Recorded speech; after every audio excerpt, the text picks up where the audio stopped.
Oh, no, it's on Zoom. Okay. Madam Mayor, it's 6:03 and we are live. Thank you. Good evening, everybody, and welcome to the April 25th Utilities Meeting of the City of Lake Worth Beach, Florida. Madam Clerk, can I have the roll? Yes, Mayor Betty Resch, Here. Vice Mayor Christopher McFoy, Here. Commissioner Sarah Maliga is absent. Commissioner Kimberly Stokes. I see her name. I don't see her. Commissioner Stokes.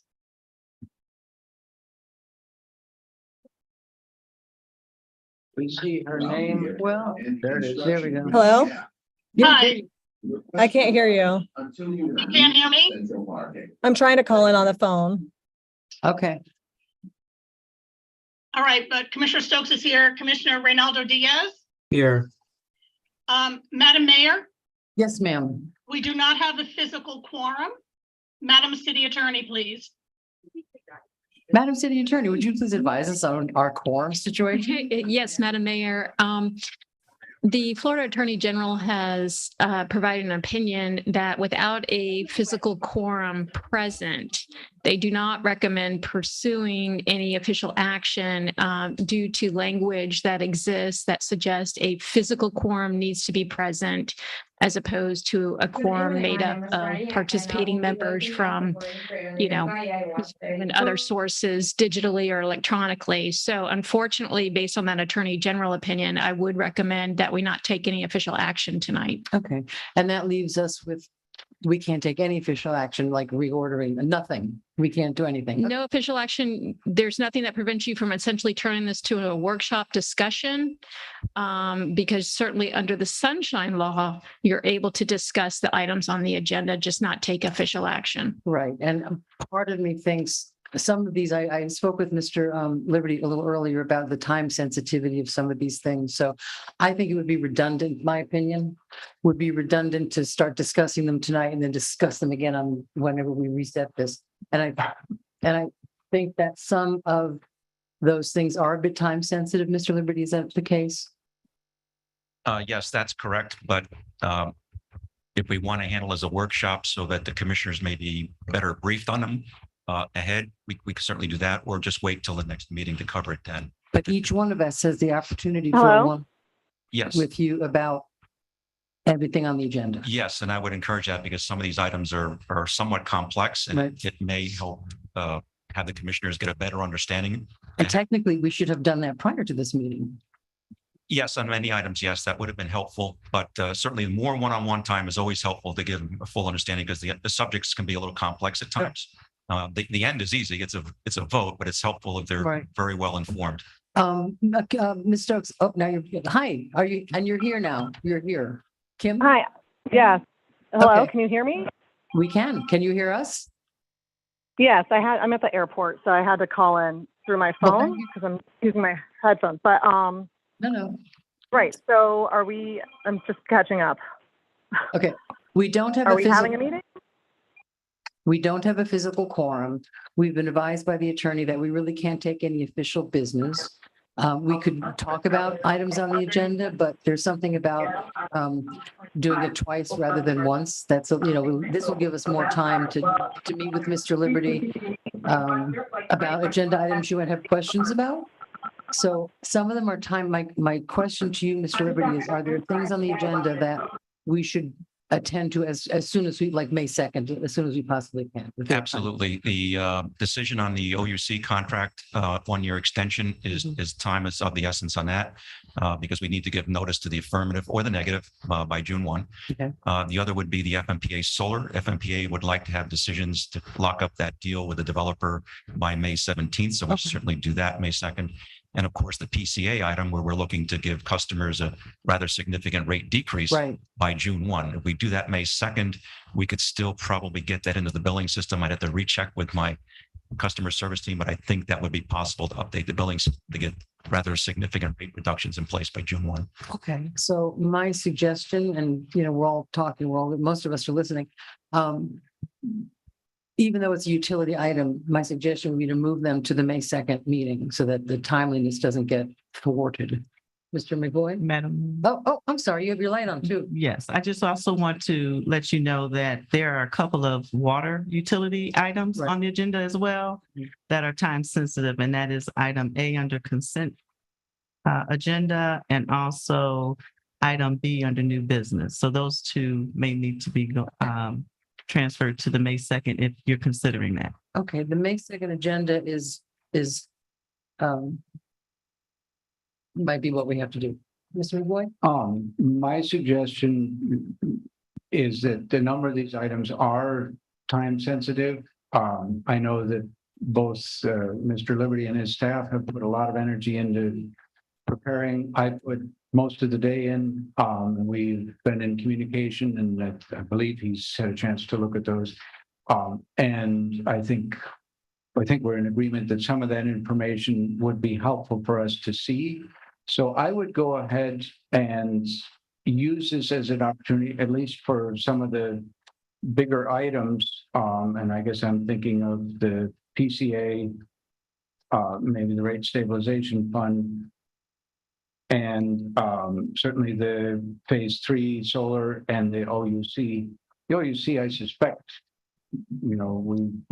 I don't know, I can't speak for the others, but I don't know that there's that much, but we can give an indication of where we are at least.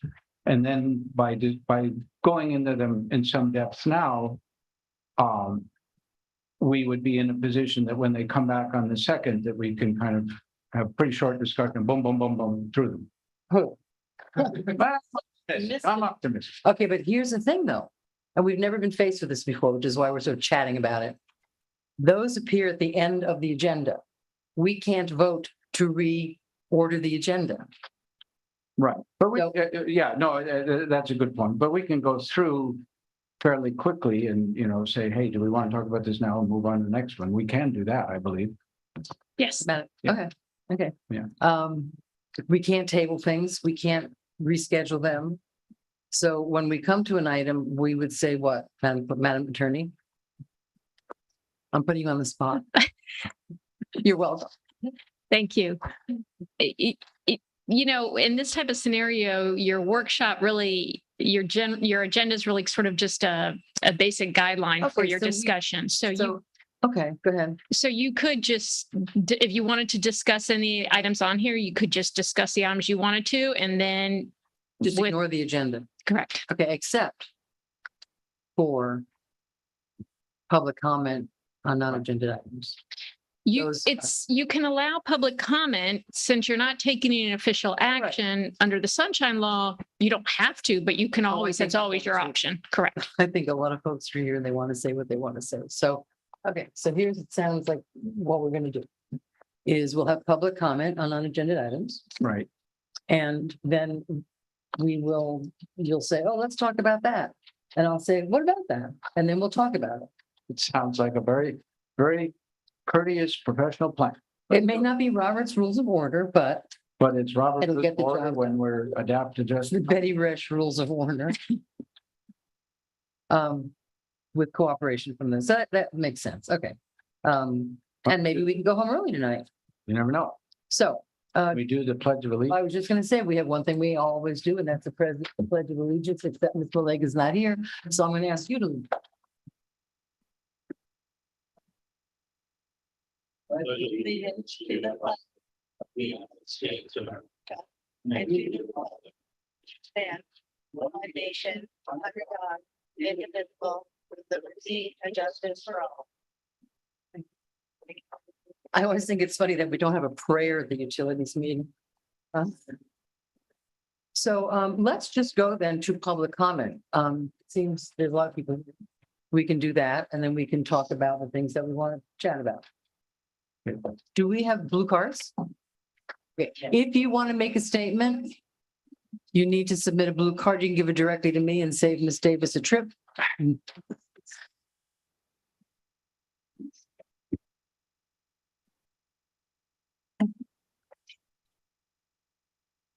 Thank you. And you can bring them up as we're talking, because there might be some, if you didn't realize you needed a card, now's the time to get one. All right, so first up is Peggy Fisher.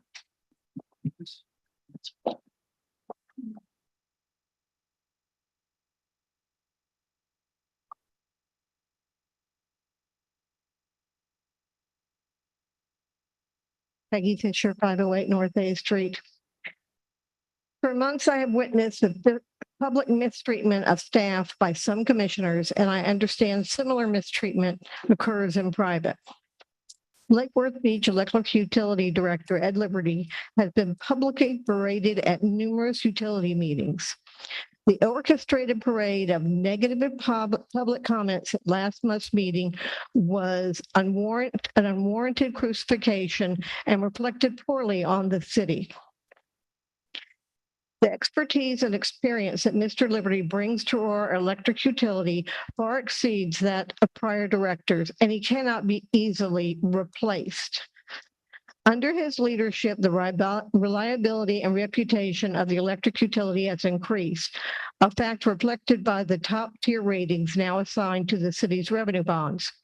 Mr. Liberty has worked diligently to correct the past neglect of the utility. He is focused on meeting the current needs of residents and employees, and he is also preparing the utility for future demands and technology. He has been a dedicated employee of the city and, in my opinion, always done his level best for the city.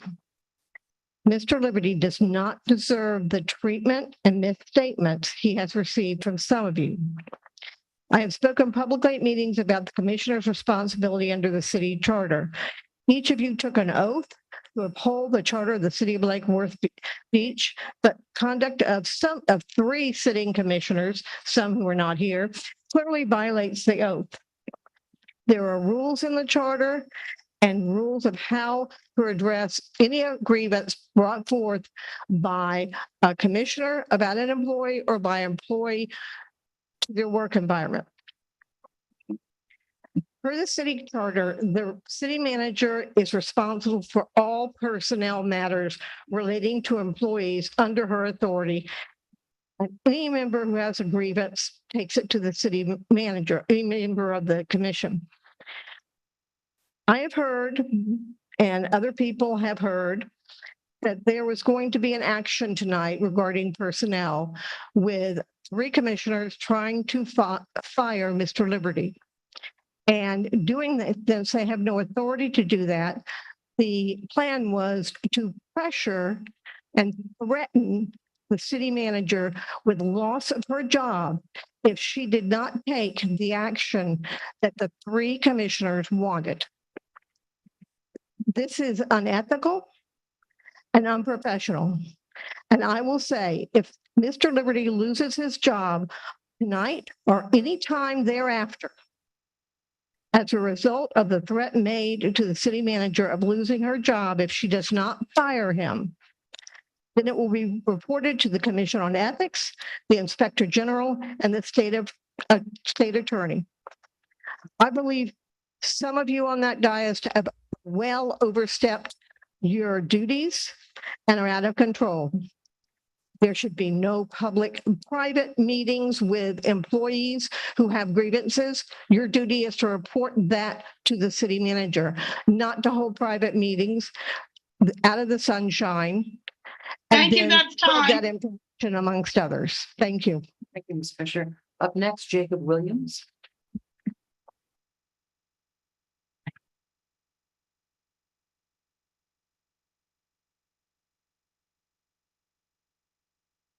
Your name and your address, please. Yes, Jacob Williams, and I'm the CEO and General Manager for Florida Municipal Power Agency. The address is 10439 Wittenberg Way in Orlando, Florida. And I'm here to really give the commissioners a bit of perspective. I have 33 municipal utilities that are members of FMPA. And I just want to share with you, there's probably not one electric utility director who has done so much for their utility in such a short time as that has for Lake Worth Beach. You went from an unsustainable position where your costs were too high for your rates being too low. It was completely unsustainable. Reliability was bad. And many other things weren't working well. Ed has tuned all that around. And I just want you to know that I see them all. And you've got a utility executive who has done the most to change their electric utility in the state in the last 5 or 6 years. You won't find someone who is better suited to do the job that you brought him here to do. So I'll just give you that as a little perspective from the outside. Thank you. Wes Blackman.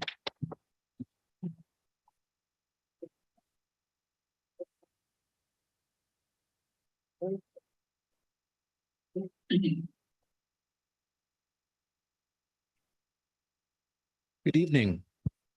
Honorable Mayor, City Commissioners, Wes Blackman, 241 Columbia Drive. I'm here tonight to stand for stability in the city's operations and the importance of public trust. Under our current utility director's leadership, our electric utility is stronger today than it ever has been before. In his 6 years here with the city of Lakewood Beach, the electric utility is price competitive. The improved reliability and resilience in operations is significant. Before Director Liberty's arrival, electric outages were a regular occurrence, even without adverse weather conditions. Prior to his arrival, the electric utility's record of spotty performance created a negative image in the mind of the public, especially when considering whether to buy property or establish a business in the city. Under Liberty's leadership and working with the City Commission, programs related to demand response, community solar, residential energy efficiency, and solar financing are in place or in advanced stages of development. Additionally, we have more wholesale solar power than ever before. The current utility administration supported a plan for a commitment to achieve zero emissions from our electric utility by 2045 and 60% reduction by 2035.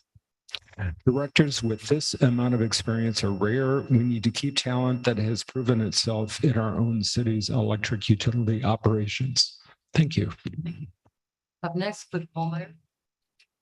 We're getting a lot of feedback on that.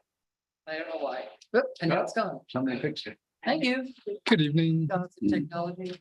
Good evening, Madam Mayor, Commission, City Manager, Cliff Colmeyer, 503 First Avenue South, Lake Worth.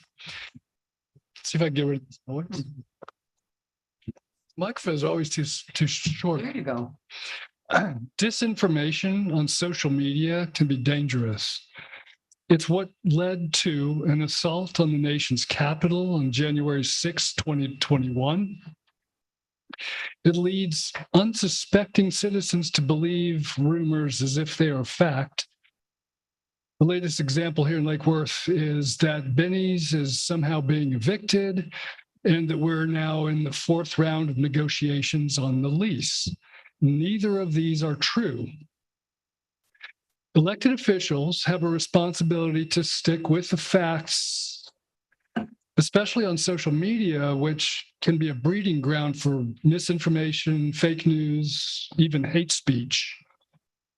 Legitimate debate is one thing, but remarks on Facebook such as, please do, in response to a Facebook post that says, I'm ready to riot, is an open invitation to violence and is unacceptable from an elected official. Thank you. Thank you. Up next, Ryan O'Blander. Is it O'Blander or O'Blander? Yes. Thank you for being so helpful. I appreciate the clarification. Just whatever you want. Good evening. My name is Ryan O'Blander, 1702 North A Street. Actually came here tonight to speak on a separate issue, but we're probably not going to be getting to that. But I did want to say some other things. I joined the EUAB back in 2017. And back then there was no utility director. I just missed the window where Jack Borsch had resigned.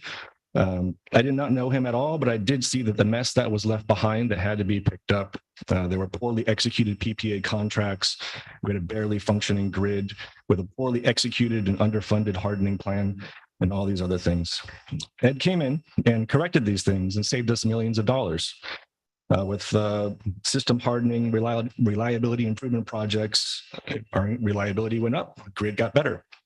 He saved our bond. Cedar bond rating. My writing is very poor. And he has seats on various boards that it's going to be hard to fill if we have to replace him. And he also did more green energy sources that the city directed from its policies. Now, I may not agree with him on everything. He's very blunt, but he's very capable and very competent as utility director.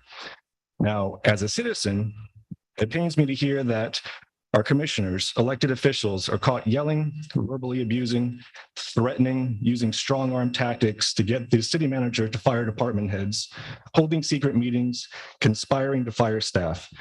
This is unacceptable. A line has been crossed. I demand the immediate I demand the immediate resignation of Commissioner McVoy, effective immediately, or he will face a very public and very real recall petition. He may be fighting the good fight for a couple of linemen, but he has lost the city. Thank you. Thank you. Janet Serrano.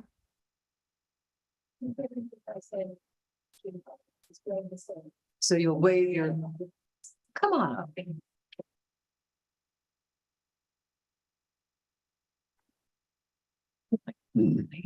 Janet Serrano, 413 North L Street. I went to Bryant Park Neighborhood Association meeting last night because I heard Mr. Liberty was going to be there as the guest speaker. And I just wanted to learn more about Lake Worth Utilities and how it's progressed under his direction. So most people have already brought up items that I had on my list, but a couple that have not been mentioned as that he did a poll count throughout the city so that we could start accruing monies for companies that were using our polls like AT&T, Comcast, and other companies that I suppose in the past weren't paying for them at all. So that was one way he brought money into the city. Someone also referred to the bond rating went up for our utility under his leadership. And the nicest thing I heard last night was that as of June 1st, our monthly bills may go down to $34 a month if approved by the commission. So I just wanted to add my 2 cents worth in here and say, since he came in 2017, the system has seen incredible improvements, and may we be fortunate to have him as on our city staff for a long time to come. Thank you. Thank you. Up next is Marco Pass. On deck, Mariana Blanco.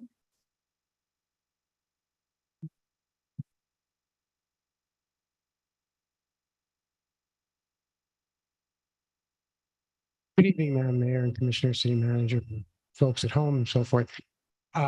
Before I speak of Ed Liberty, just real quick, I want to let say your name. sorry. Marshall Pass, 415 Ocean South Ocean Breeze. Beautiful Bryant Park neighborhood. Anyway, I'm also president of Bryant Park Neighborhood Association. So if I could just put that out there, that we had a great meeting last night. I want to thank the mayor for coming. It's always open to everybody in the community to come. We're not closed to anything. We've had Commissioner McVoy. We've got to get the city manager over there and discuss things.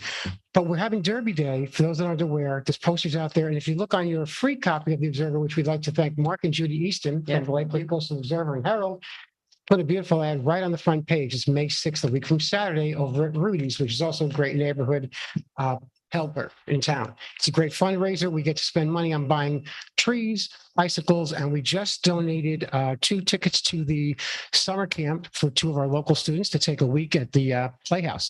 And that's a great charity. Also, if you have a chance, check out the Lakewood Playhouse. They've got Newsies playing right now. Saturday matinees are sold out, but everything else is still available. Help them out. Okay, so getting to topic tonight, I want to thank Mr. Ed Liberty. It's not a coincidence that we asked him to come because the clarity is always an issue. Many of you are aware I do Facebook a lot for many, many years. The Wild West and misinformation. The man came, spoke for an hour, answered as many questions and concerns and comments as we had. It is concerning about some things that we're hearing about what might be going on behind the scenes out of Sunshine. If this is true, then I can tell you right now, that's not going to hold a lot of people back. That's going to be of major concerns to many of the neighborhood associations. By the way, I do invite all of them. We had a lot of representatives from many of the neighborhood associations to our meeting. I invite them to invite Mr. Liberty to theirs. It does a wonderful job of explaining the history and what's been going on and what you have cleaned up and fixed and saved the city multiple millions of dollars is incredible. So if you don't know all the story, you really should find out. That all being said, he's very approachable. He's a respect of the industry. He's very knowledgeable, great expertise. There have been a lot of challenges with the world economics of gas prices and so forth, which he's been able to take care of. As one of the people attending just mentioned, that we're hoping that in June our prices will come down $34 for the added cost, which is wonderful, partly because of what he's negotiated with that and with solar and with the solar phase 3 that's going on now with the statewide with bringing in we'll be bringing in the second tie line. So it's incumbent upon every citizen to not just get out and vote, but also be knowledgeable in who you're voting for. You can be left, you can be right, upside down, I don't care. You can be green. Doesn't matter what you are. But if you're voting for a person just because they are a certain color or skin, a country, whatever religion, sexual persuasion, find out what that person's about. You need to address the dais, Mr. Sorry? You need to address the dais. Okay, I'm addressing that. At that time, thank you. We've known each other And many you're out of- years. no, let's not get That's- personal. You're out of time. I am. Thank you. But Have that's a great evening. Never out. Thank you. Up next is Mariana Blanco, and on deck after her is Father Frank.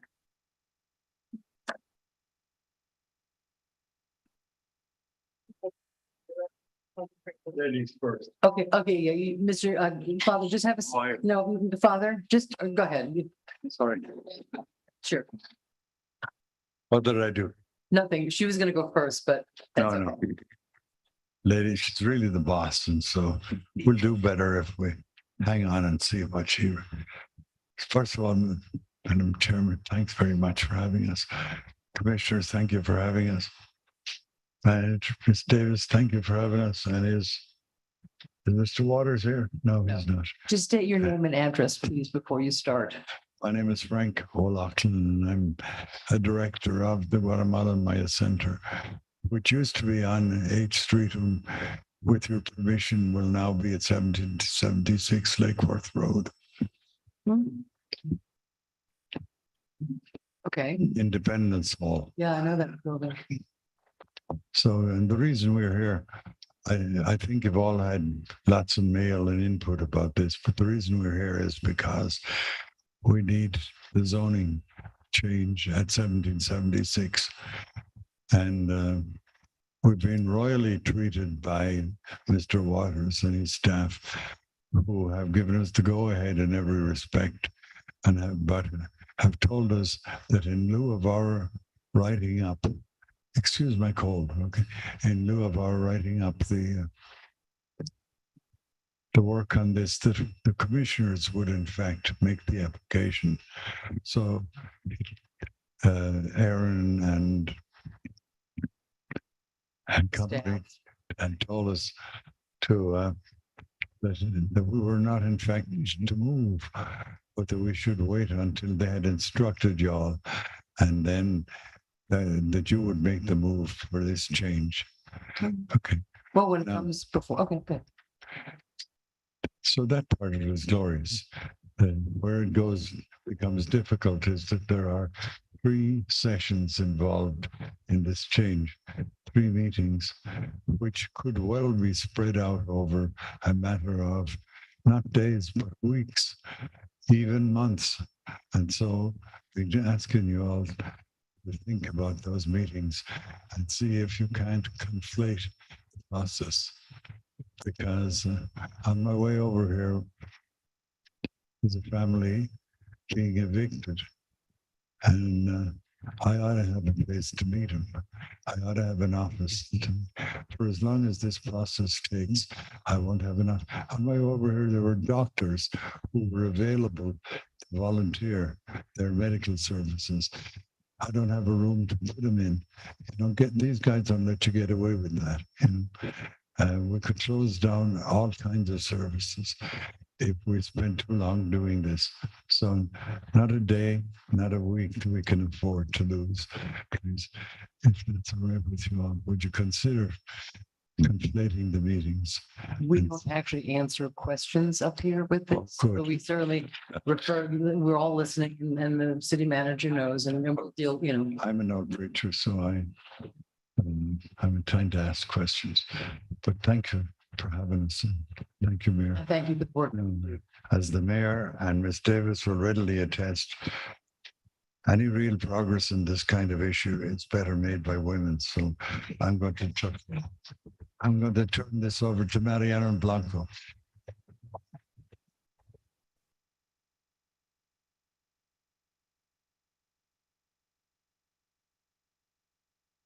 Can I start? All right. Good evening, everybody. City Commission. My name is Mariana Blanco, address 430 North G Street. And we are here today to ask not anything about utilities, though that is a big issue for our community members. We are here really because, as all of you might already know, we have been in the search for a building for almost 2 years now, and we really need the space to be able to provide the services that the community needs and to bridge the gaps that we're currently not serving here in the city. So we have been established in Lake Worth for the past 30 years, and we desperately want to continue to serve the Lake Worth residents and to be housed in the city of Lake Worth. Throughout our search, that was made almost impossible, and we were almost forced out of Lake Worth City.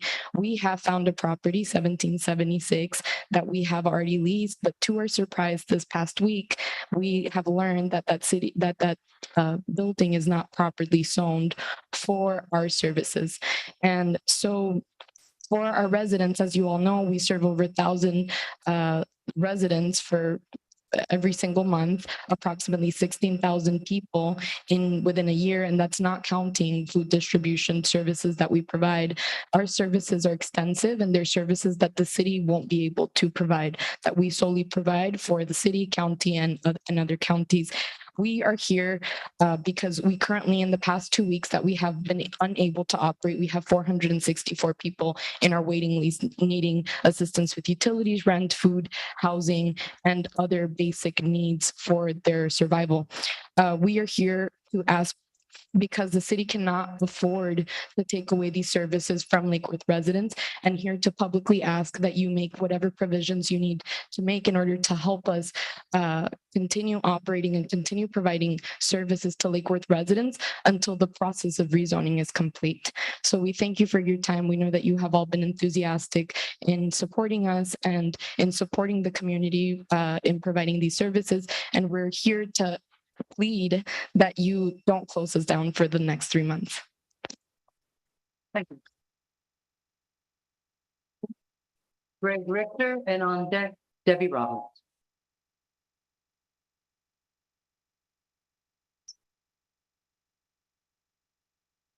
Good evening, everyone. Madam Mayor, Commissioner. Anyway, Greg Richter, 1202 South Palm Lake. Believe it or not, I'm going to be really brief because a lot of what I wanted to say has been said. But I do come here and I do support our current head of the electric utility. And as I said at the last meeting, I did not like the way he was treated.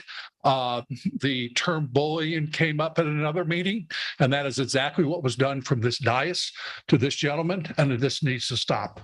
And I won't be a bully either. So the other thing, just a couple quick things that when we first moved here, everyone told us, I moved here 6 years ago. Everyone told us how horrible the Lake Worth utilities were. And, we got our bill. It wasn't bad. I mean, it was summer. We moved here in July. So yes, we had a high electric bill and what have you. But one of the things that the electric utility did, I called them up and they came out and did an energy audit on my house. And they gave me some suggestions to what to do and what have you. And I followed their suggestions, and some of them were expensive, but it has really, helped improve our bill. And that service is, I hope, is still available because it was really, really good. The other thing that from reading is that, our high electric bills, we're like the 5th lowest now in the state. So that's a myth, about our electric. That is a myth. So we're one of the lowest publicly owned electric utilities in the state. Thank you. Thank you. Next, Debbie Roberts. Deborah Roberts. Good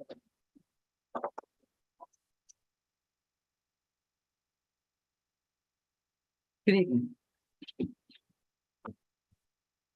Good evening. Pardon me, I'm a little shaky with symptoms today, but Deborah Robert, 127 South K Street.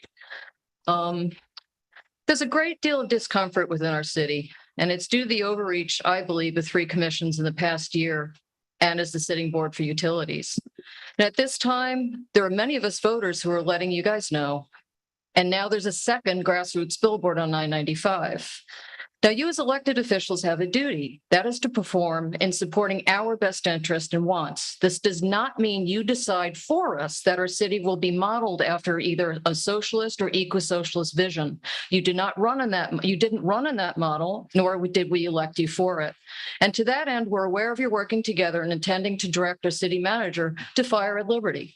This seems to be a fact, but another fact is that any way you devise to package it, you don't have the authority to do so. This initiative, especially with some commissioners working together, flies in the face of the integral position you swore to uphold. There's no allowance for your dictating when employees are hired and fired. You can't strong arm a city manager behind a curtain. Years back, I was public information officer and PR director for the city of Fort Myers. I eventually turned evidence on the mayor over to the state attorney for breaches of sunshine law and acts outside the jurisdiction of his position that he wanted me to assist him with. My job was on the line and perhaps similar to our city manager now. I remember full well the constant walking on eggshells, the constant stress and fear of not knowing who'd be next or who to trust day to day. And all this unrest here reminds me of that pressure cooker years ago. And now with our utility department, our linemen and other utility workers, they don't deserve this kind of unrest, especially in light of the dangerous jobs many of them do daily. As Commissioner Vigoy likes to say, you need to be very careful. I asked you to consider where we are all at together. This is a transparent position you have agreed to, and anything and everything you do in this office is open and available to anyone who calls for it. And I know from experience how very newsworthy things can become. There are checks and balances, and they're here for a reason. I respectfully remind you that today. Do not remove Ed Liberty. Do not remove our city manager unless there's tangible just cause, not from her not doing your bidding here. And right now, she seems to be doing a fantastic job, and I thank her, and I thank all of our city staff. And I thank you, board, for your service to our city. Thank you. Thank you.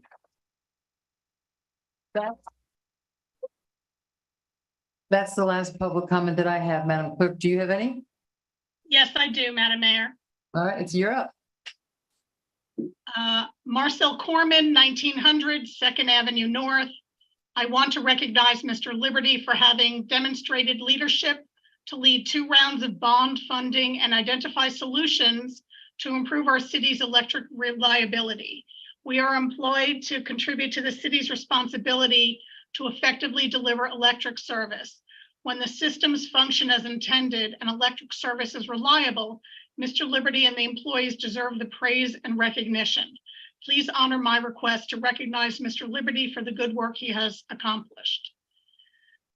Thomas McKee, 8228 Rosalie Lane, Wellington.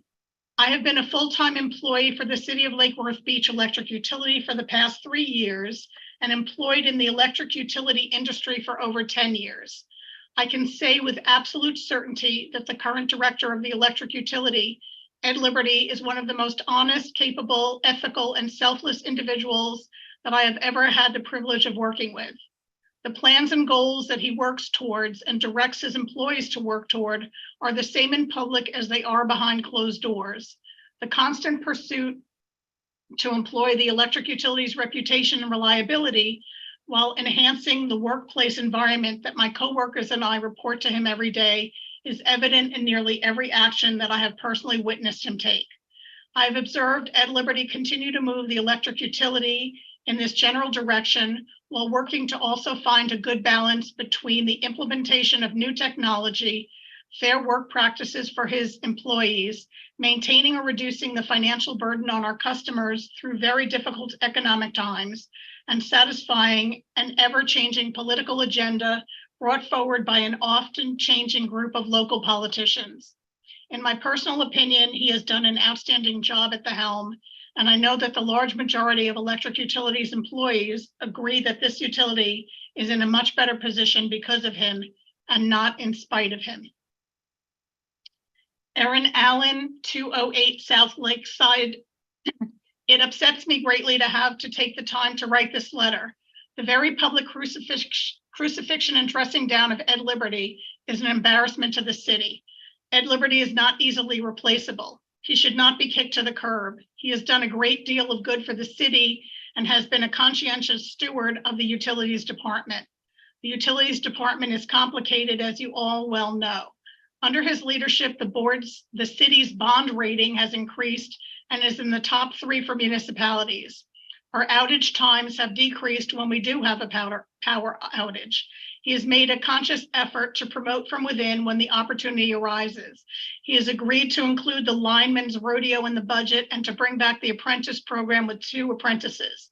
He has been a dedicated employee of the city and, in my opinion, has always done his level best for the city. Each of you took an oath to uphold the charter of the city of Lake Worth Beach, and the conduct of 3 sitting commissioners, and you know who you are, is in direct violation of that oath. Our city charter specifically outlines in detail the role of the city commission and the city manager, and how reporting of complaints by any commission member about any staff member shall be handled. The city manager is hired and fired by the commission. The city department heads are hired and fired by the city manager, not the commission. The proper channel for expressing a grievance with a department head or any staff member, for that matter, by the mayor or commissioners, is through the city manager, and the city manager in turn discusses that with the staff member. And the city manager decides if there is a dereliction of duty so egregious as to warrant firing or a reprimand. For any commissioner here to tacitly threaten the city manager with her job in order to get their professional outcome of firing a city employee because they can't is not only unprofessional and unethical, but in my opinion, is a solid foundation for a complaint to be filed with the Inspector General. And if Ed Liberty loses his job tonight or any time thereafter as a result of a threat to the city manager of losing her job, if she does not effectuate that, this will be reported to the Inspector General and will let them decide if this crosses the boundaries of what is permissible. The 3 of you are out of control. What kind of environment does this create for city employees? Who would want to come and work for the city in this kind of toxic work environment? I only wish your constituents were entitled to give you an annual job review. You might have a different tune and not be so quick to criticize. Your job reviews will come at the polls. Scott Callan, 1900 2nd Avenue North. I would like to offer my support for Mr. Liberty. I've worked for the city for over 22 years. In that time, I've seen utility directors come and go. Under Mr. Liberty's direction, we have seen consistent improvements to the electric utilities' reliability and reputation. I speak to customers in the field every day, and they also recognize how much better things are now. Also, I've had many meetings with Mr. Liberty over the years regarding our AMI system. He would listen to my ideas and treated me with kindness and respect. Mr. Liberty's ability to stay even-keeled under all this scrutiny is nothing short of remarkable. The electric utility is lucky to have him. Christy Pym, 1900 2nd Avenue North. I've been employed with the city of Lake Worth Beach for 12 years. I've seen a few utility directors come and go. Since Ed Liberty has taken over, I feel more confident in the direction the city has gone. He is very approachable and will listen to problems presented and try to find a solution. I have worked closely with him on a few projects. He has always showed his appreciation towards me. I support him and I hope he is our director for many years to come. Amy Ferreter, 30 South J Street. I want to make a statement to clarify that the funding for the billboard on I-95 supporting Benny's on the Beach came from private residents in the city of Lake Worth Beach. The owner of Benny's did not contribute to this effort in any way. The billboard was purchased by your neighbors to oppose 3 of the commissioners' inability to negotiate a lease agreement with an important business to this town. A commissioner's employer is spreading false information related to this billboard in an effort to stifle public engagement. I wanted to set the record straight. Thank you. Catherine Kohlmeyer, 503 First Avenue South. Having met with utility employees whose working conditions are increasingly unsatisfactory, The evidence is that the current director is not doing what is best for the city of Lake Worth Beach. For example, the reduction of the valuable apprenticeship program from 4 apprentices to 1 apprentice is not only economically inefficient, but loses the opportunity to train professionals who would be a great asset to the utility. The move to increased reliance on contract labor is another example of the current weakening of this city's utility. Jill Carlin, 2381 Sunset Avenue, apartment 205. Lake Worth Beach has more opportunities than any city in South Florida to be the leader in the new utilities because we are not beholden to FPL. We own our utility corporation. The new utilities enable humans to live without dependency on the dirty old utility grid and allow us to adopt new utilities that are sustainable for individuals and municipalities for a winning scenario of health, sustainability, and freedom during climate change. I hope we can eventually train our valued linemen in the new utilities in less dangerous work as we adopt new utility infrastructures. There are so many innovative utilities we could be utilizing. Aside from rooftop solar, we could pave our streets in solar signage, create a desalinization plant for fresh potable water, utilize microbial enzymes for waste cleanup, turn our recycled plastics into a usable building material, and a variety of other new strategies to enable Lake Worth Beach to be world leaders.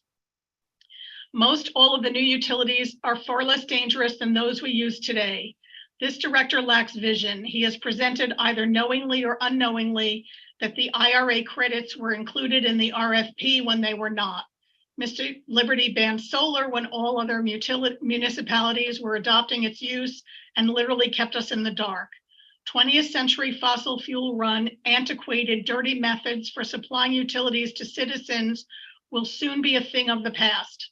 Why can't we lead the way? I will be very happy if Mr. Liberty advances with these suggestions and starts to take a progressive stance in positioning our utility corporation as a leader. As I presented, we can adopt new methods of transportation to eliminate fossil fuel burning cars from our beach so that our citizens and visitors could enjoy quiet and peace without all the obnoxiousness associated with fossil fuels. We can be world leaders while showcasing our adorable 20th century South Florida beach vernacular architecture. I hope I can help in this effort. I hope Mr. Liberty turns a corner into this century, and if not, it is imperative that we discover who will help us to become world leaders in the way we serve our citizens with our utilities in these challenging times. Thank you, Melissa, for your kindness and helping to keep decorum. Marion DeJohn, 2381 Sunset Avenue, apartment 110. I'm writing because I'm disappointed with our utility board and its trajectory. The city has invested thousands in bonds to update a system, not for the future, but for continuing burning fossil fuels. This is short-sighted. We need desperately to get on board with renewable energy plans for our planet. The current management of our city-owned utility has lied to and misled the city and the public. This is unacceptable. The city manager needs to step up and do her job and manage our utility appropriately. And the last comment, bear with me. I'm sorry, I left something out from Catherine Kohlmeyer. It says, having witnessed misinformation presented by Mr. Liberty to the commission at recent utility meetings, and having met with utility employees whose working conditions are increasingly unsatisfactory, the evidence is that the current director is not doing what is best for the city of Lake Worth Beach. That's the end of the comments I have, Madam Mayor. Thank you very much. Okay, so, now I've got an echo. Commissioner Diaz, I see that your hand is up, but we don't respond to public comment, and we're just going to, I think, move on to what we talked about a little earlier. I understand that, but I did have regarding something regarding the Guatemalan Mine Center, because it is something I had discussed with Glenn and Elizabeth earlier, and I just wanted to kind of put it out there. Again, that was Mr. Diaz. Again, that was brought up with public comment, and that's something that I think will be discussed among staff. I don't know why. That's kind of what I'm pointing out, is that we have discussed that, and if Christy has something to say, like either publicly, or if she wants to talk to Father Frank and Marie and Deanna when we get a break. I just wanted to mention that. Well, they've left. And I don't think that Ms. Scudo, are you the attorney for our zoning and? No, Madam Mayor, but I did talk to Glenn Torsivi about this today, and my understanding is William and his staff are working on it. If it requires a rezoning, unfortunately, that's going to require at least 2 readings because it would be an ordinance and would also have to go before the underlying advisory board. But I know that William and his folks are working on it, and we will continue to talk with them through our office to make sure it's moving forward. Okay, thank you. Thank you, Mr. Diaz. Okay, so now we have no more agenda. So I see you studiously taking notes right there. I don't know what it's about, but I'm assuming it's something you're looking at the agendas. I'm sure it's about tonight. So there's a couple things that we could talk about. You had expressed, Mr. McVoy, an interest in talking about the what would you like to talk about? Well, I would go through, I would have Mr. Liberty's update. I think that would be interested to hear that. I think that'd be helpful. And then we might not need to do it at the May 2nd, because I suspect we're going to be pretty busy at it. I would go to that, probably skip the consent agenda one, because we can't decide it. Right. There were a couple things you seemed interested in. Well, the update is one, the PCA is certainly one. Right. And Hi, I have my hand raised whenever. Sorry, I didn't see it. And No, it's fine. I know Chris is thinking. I have one thing. Whenever you're ready for me. Sure. And again, I'm guessing that the OUC would be quick, but I think it'd be helpful to give some indication of where we're going. And I think it'd be very useful to talk a bit about the rate stabilization fund, because that, that is very much a workshop. I think let's talk about, we haven't figured out what we're doing, and that'd be a good time to do it. So those would be the items I would have. The PCA under business, E, F, and H. And I would be interested to hear the update. If Mr. Liberty feels it's appropriate, if he thinks it's better to do it May 2nd, I certainly defer on that. Okay, so Mr. Liberty. Oh, I'm sorry, Ms. Stokes. Are you Hi, up there? yes, what? Okay, you're in an airport somewhere. Yes, I am. I actually bumped my flight to later today, and so I could be at this meeting. I'll be getting home at 1 a.m. Okay. But I think it's really important for us to talk about the rate stabilization, and I would rather talk about that before the PCA. So I'm happy to get the director's update first on all the other things that he wants to update us on. But I think when we're making decisions about our PCA, we're going to be deciding how much do we want to transfer to the rate stabilization fund. So it only makes sense to me to talk about the rate stabilization fund first. So we understand kind of our plan there before going into PCA. All right, thank you. So Mr. Liberty, why don't you update us, and then we'll talk about rate stabilization, and we'll talk about the PCA. Thank you, Madam Mayor. I'll provide just a few very brief updates. Just touch them on his bullets so things that are underway and current. First of all, we continue to see very good growth in our system. Year to date, our electric deliveries into our system, of course, anything we deliver into the system gets redelivered to a customer right away. But that growth is running approximately 5% year over year, which is very significant and is certainly helping to keep rates low, because the more revenues we have, the more it helps cover our fixed costs, which in turn benefits all customers. Rates wise, the latest state survey is out. True in 2017, we were ranked 24th. By 2022, August 22, we dropped to 5th. We slipped up to about 11th, which is where we are at the end of February. But I fully expect that with the rate decreases, which we'll be asking for effective June 1, that will come right back down in the rankings. So everybody in the state moved around a little bit because of natural gas prices. We happen to be in a very good position because of our strong fixed cost portfolio portion. So that's helped us quite a bit. Natural gas prices continue to be under $3, at least through September. If we look at the futures prices, of course, that's not a guarantee of what we'll see in physical prices, but we're hopeful that that will remain. We'll talk about this more when we get into solar, but I want to remind everybody that the precursors or the underlying causes of what's caused gas prices to spike last year, 21 and 22, are still evident in the market.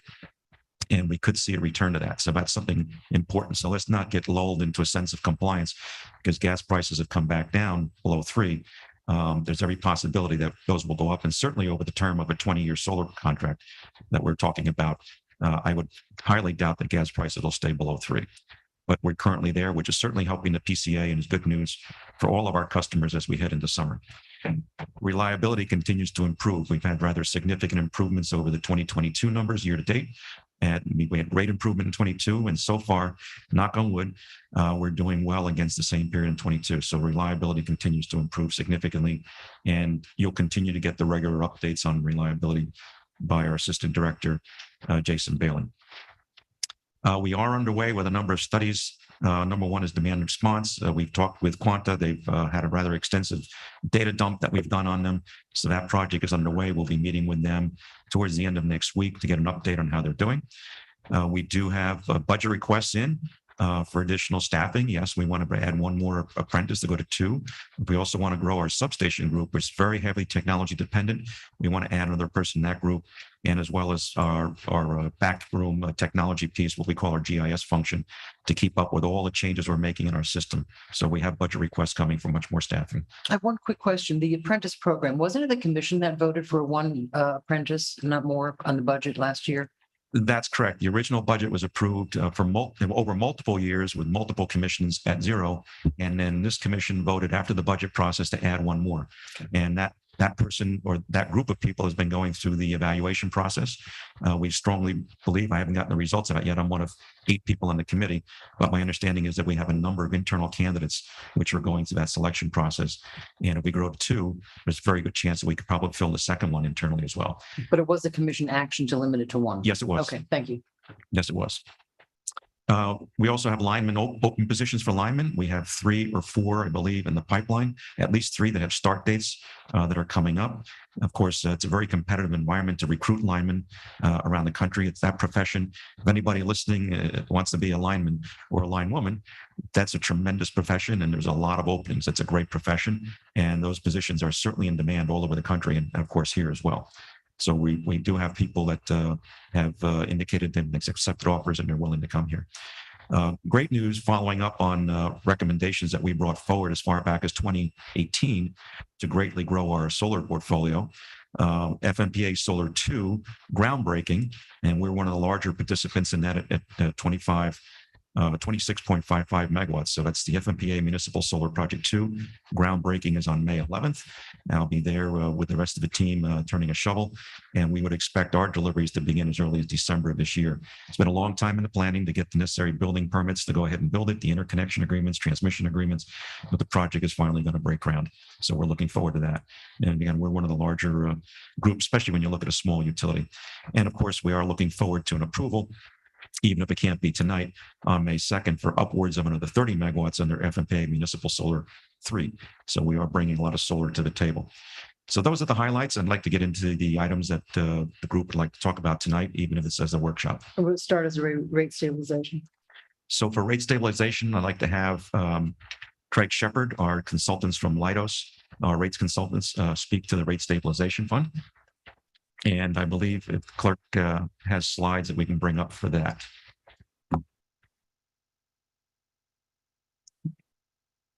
Good evening. Good evening. Wait for the slides. We're waiting for that. Madam Clerk. I'm sorry, I was Organize. not aware that I was running anything, so. You just have to run the whole electric utility for. Well, Anthony is coming to the rescue, our Okay, so lifeline. the only thing that I have in there is the Solar 3 presentation. Is there something else? There should have been, no, there should have been one for rate stabilization fund. Okay, We provided. bear with me and let me see if I can find it. We'll have a short pause for technological difficulty.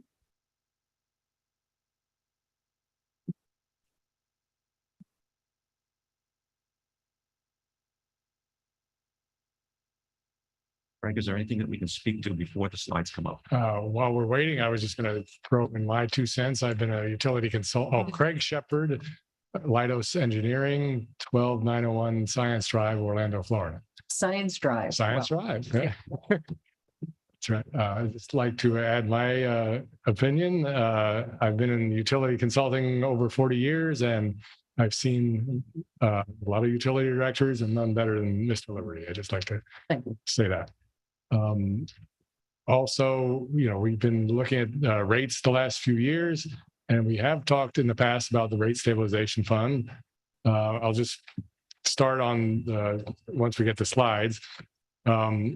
Anthony, they should be in the iDrive now. Okay, I'll wait a second. Why don't you just quickly say, what is rate stabilization? What is rate stabilization?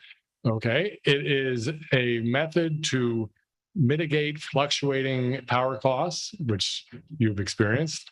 It helps to determine the PCA because you can transfer in and out of the fund. It smooths the impact to customers. So when there's a spike in costs, it can make it smoother. Here we go. So is it like a cushion? It's a cushion, yes. It's like taking in and out of your savings account into your checking account. Okay, here's started talking. It provides the rate stability, smooths the impact to customers, but you still want to recover your costs over time. There, okay. Thank you. Thank you. What? Feedback. So we're trying to move the voting along. Okay, and you still want to recover your costs over time. We want to smooth it out. And also your goal is to provide competitive rates. Others experience spikes also, and you want to be in line with everybody else. So those are the goals of what it is. And you probably know many of the other municipal electric utilities in Florida have a rate stabilization fund. And the amounts are either deposited in or withdrawn from the fund during times of fluctuating costs. And that smooths the costs to the customers and through the PCA. And when you set up a rate stabilization fund, it's a good idea to set a target fund balance to, where the target is to withdraw from or deposit into. But that balance can fluctuate over time. During periods of high spike, it'll probably go down. And then if the prices go down, you can build it back up. That's the general idea. So it's not rocket science, but just a reminder, your power cost adjustment as it stands now, you'll see item C, which we haven't used yet, is the amount transferred to or from the rate stabilization fund. But you already have that set up in your PCA. Right now, it's been 0. Item C has been 0. And looking at an example, I've been working with the city of Winter Park. They're about your size. They had a wild fluctuation. They are more dependent on natural gas. But you can see just an example, especially in the summer of 2022, the blue lines are the gas costs, natural gas costs. Oops, we lost some. Oh. Do I need to do anything? I can't see the presentation on my end. It has to be shared. Did somebody share it? Did somebody share the screen? There we go. Can you see it now, Ms. Stokes? Yes, thank you. Okay, thanks. You go back. Oh. Okay. So then this is also the example. You'll see the orange lines are the balance in the fund. When you see the big spikes, the blue lines, that is when the fund goes actually negative. This was an example for the city of Winter Park, how they're actually doing it.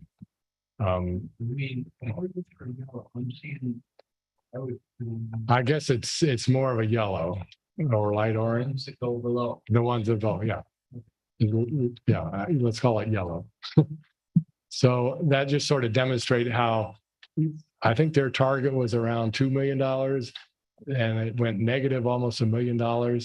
But they could bring it back pretty in a few months, and actually right now it's over $2 million. So this is an example of how what someone else is doing about your size, and they're actually setting some firm policies on how to manage it. And I actually was quite called this afternoon, what would be a lovely addition to that graph. That's quite helpful. But it'd be really nice to see one graph, but what the PCA looked like with the rate stabilization doing what you just showed, and what it would have looked like if they hadn't done any transfers in. Yeah. And that'd be a nice comparison for us to see that shock absorbing effect. Yeah, I think I bet you could do it. Yeah, the purpose of this workshop is to maybe look at more things like that. Look at some methods, how you might apply it to your utility, and that would be a good method. This is what actually happened. Could we have smoothed it out some if we had a rate stabilization fund, and how it could? You do it for the winter part. Okay. Because you've got it. Yeah, sure. But we could do it for ours too. Sure. Yeah. Yeah. Good idea. Okay, let me see if, I don't think I have control of the slides here. Can you go to the next slide?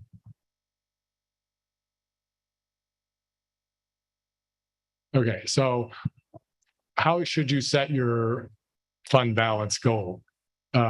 Just looking at some of the FMPA cities, they have published some public information. Keys Energy, Key West has a target of $3 million. Of course, they're a little bit bigger. Kissimmee is about 5 million, or 25% of their annual budget. Ocala goes between a minimum of 15% of fuel cost to 25%. Winter Park is 10% of annual fuel budget. And although we haven't proposed anything, but for example, maybe Lake Worth could be 15 to 25% of their projected PCA cost. And that would be between $2 and $4 million. Just as an example. Can you clarify for me? I'm sorry, but when there's only one number, are those minimum balances or maximum, or?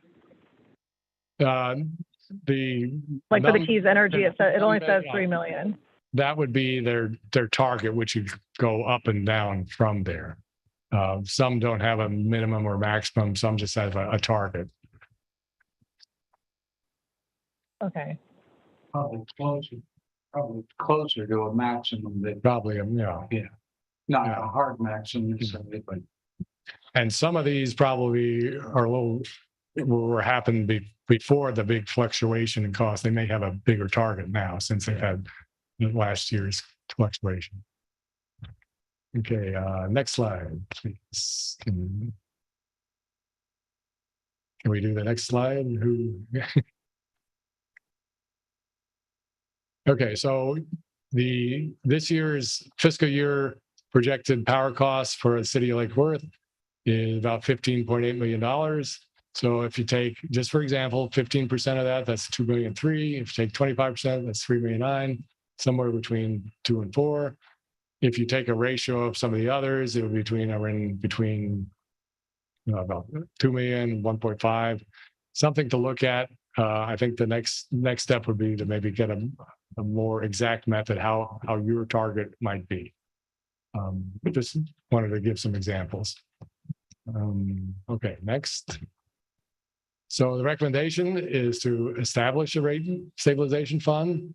It's already in concept, it's there because it's in your PCA.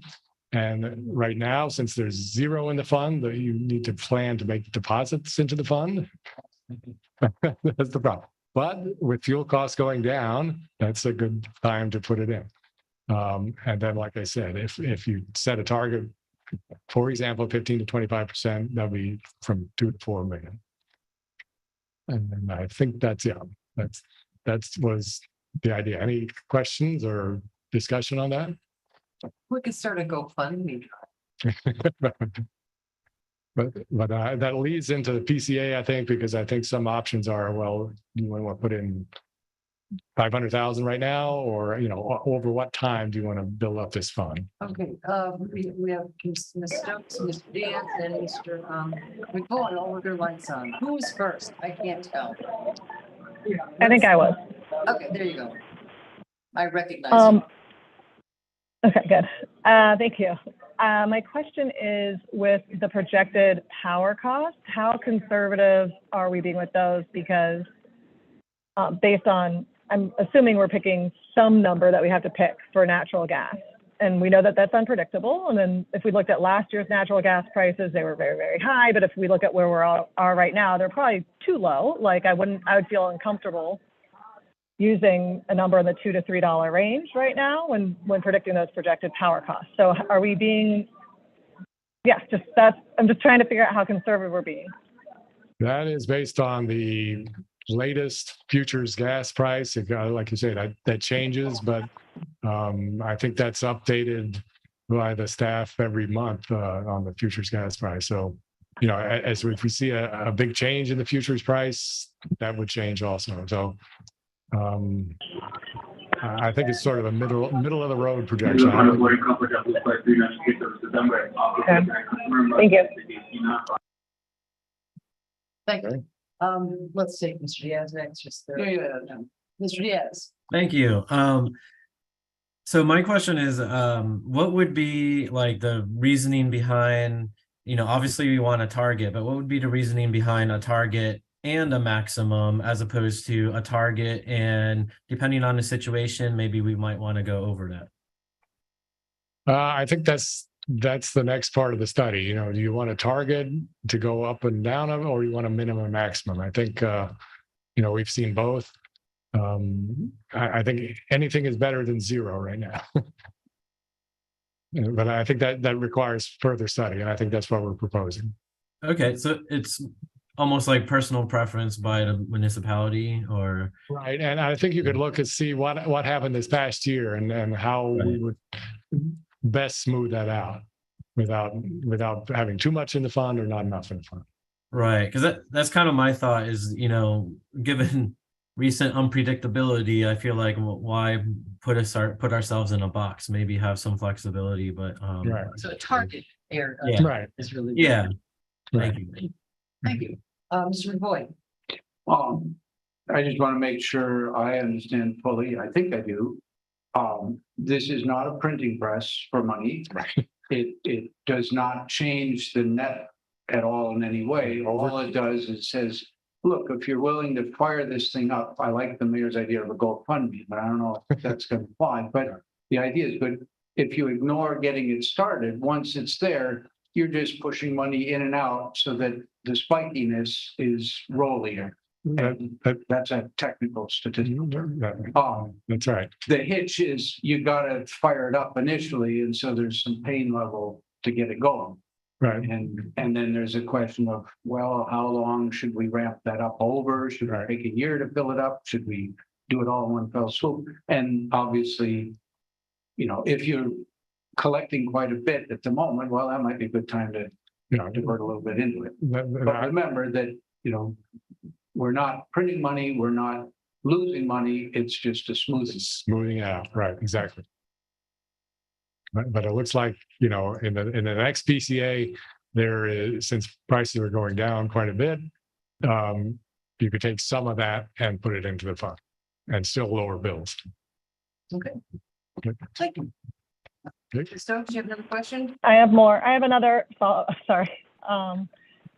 My understanding is that once we want a maximum, because once we're trying not to every 3 months or every month lower and raise rates. So once we hit that maximum, so like even if we had like this amazing month or two where we made a decent enough money to transfer the rate stabilization, we might not lower the rates. So even if we have like the best month ever, we might not say, okay, let's lower rates right now because the next month might be worse. But then once we hit that maximum target, like it really is almost our responsibility, I feel like, to lower the rates, because that's what we're trying to determine now ahead of time is, at what point do we feel that responsibility to make sure that we lower those rates? Or on the other side with the minimum target, once we start getting really close to that minimum target or below it, we might consider a minor rate increase to help start building that fund back up. So right. Is my understanding correct, or? That's correct. Yeah. A lot of times, if you're in pretty stable times, you can keep the PCA the same for a long period. Transferring money in and out, smaller amounts from the rate stabilization fund. So, I think you want to have that fund available so fund doesn't, your PCA doesn't jump all over the place. And I think it's if I'm not mistaken, just that I understand, it's not a low and a high target. There's a target. Right. I like the idea of a target, but with the understanding that it could go below that, you could actually go negative for a while. Everybody's bank account. Right. Could go actually negative for a while, then build it back up. Yeah. So would the target be like, what are you recommending? Something between 2 and 4? I'm sorry, the slide's not on there anymore. Yeah, somewhere between 2 and 4 million. Yes. So is the target like 3, and we're comfortable with like $1 million in either direction? That would be an example, a good example. I think we want to look at it more before we actually set a target. Just out of curiosity, is there anybody who knows if you put this money in the thing, I talked about not printing money. Are we allowed to earn interest on it? Can it do that? Yeah. I have no idea. Sure. This is at Liberty Finance or not the finance director. But I'll point out that wireless rate stabilization fund is referred to as a fund, and it's been in our resolutions for, I'm guessing, a decade or more. We're not aware that the fund was ever actually created. So I think what would happen is it falls into the city's working capital bucket. We'll track it on a spreadsheet. I don't know if Yannick is here, but Hear you? no, he is here. Then I'll step down on the question and let Yannick speak to it. Yannick Indahio, Interim Finance Director. Yes, with your approval, we could set up a separate fund. That way we don't commingle those funds with the working, with the operating funds.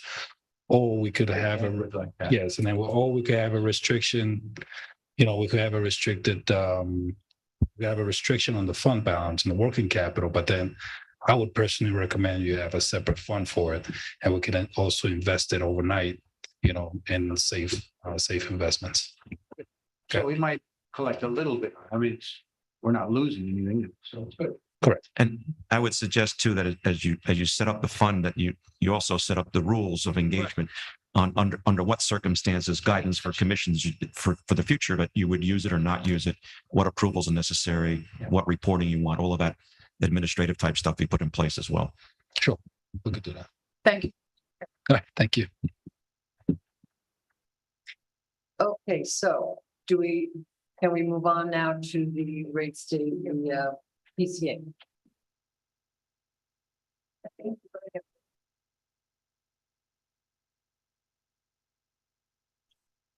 No.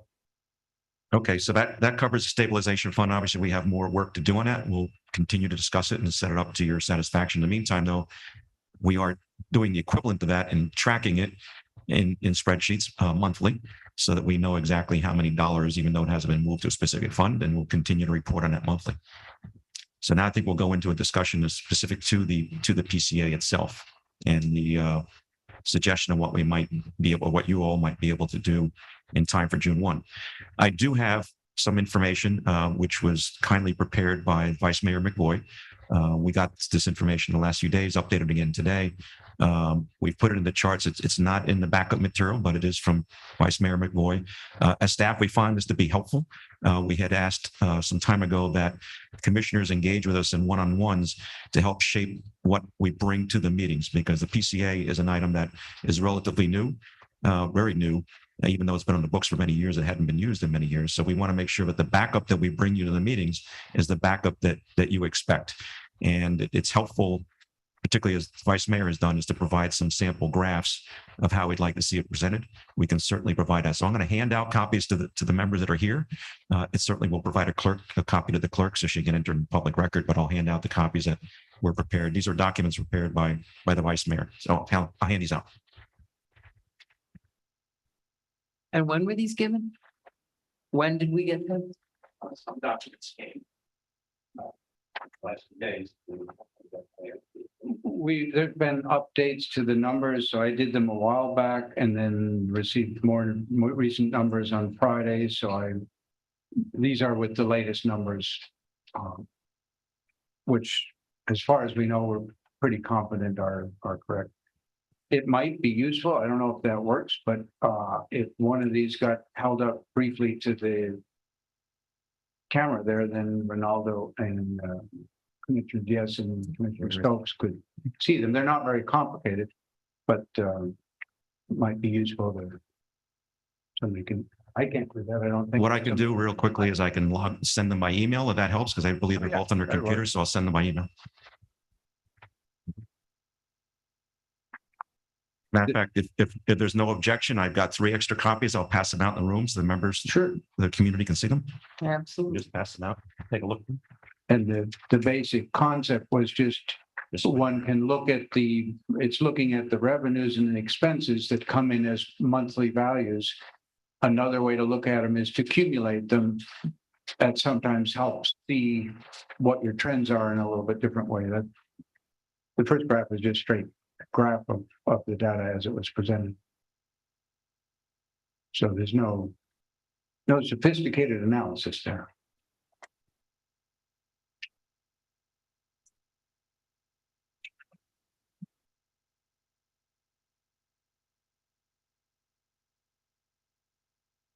And it's for the benefit of people not seeing them, the straight graph of the monthly is pretty a slightly different form, but the same information as what Director Liberty has presented in the past, perhaps with a few different months, but their expenses went well above our revenues during the period of the high natural gas, and then eventually started coming back down. We raised our PCA and the revenues stayed somewhat higher and the graphs crossed. The cumulative lets you see how are we doing on that. The idea is, have we made up? We went in the hole during the stretch that the natural gas prices went high. How are we doing on getting out of that hole? And the answer from the cumulative graph is that in February, we crossed over, we were right about zero, and we are now, fortunately, our expenses are a bit lower than our revenues. And there's a spreadsheet associated with it. I believe the numbers are, I believe we're about $1 million ahead for March, that our expenses were, our revenues were about $1 million higher than our expenses. Correct, through March. Yeah. So that gives us. So if this. I'm sorry, Melissa. Brian King, Assistant Director of Power Generation.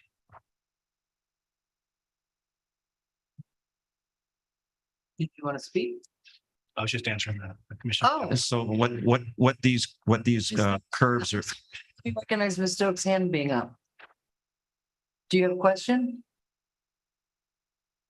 Ms. Stokes, your I hand's did up. have a question. I have a question, but if Brian King wants to speak first, I'm fine to listen to him. All right, thank you.